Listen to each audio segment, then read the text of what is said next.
addict po kayo, yung pamilya nyo, kamag-anak nyo, choice nila yan. Yung nagbenta sila ng droga, choice nila yan.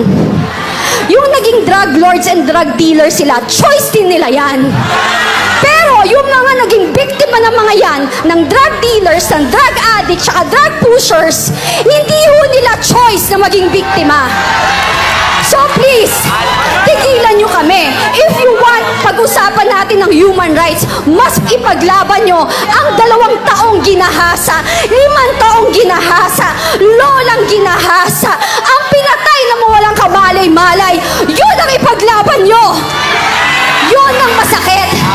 Kasi pinaglalaban nyo kriminal. Pinaglalaban nyo mga walang kwenta. I'm sorry, hindi ako sorry, not sorry. Kasi napaka-peke. This is not about human rights. This is a political assassination. Kasi kung kampante kayo at talagang confident kayo na ang liderato nyo ay nasa tama at okay, hindi kayo manggigipit ng tao.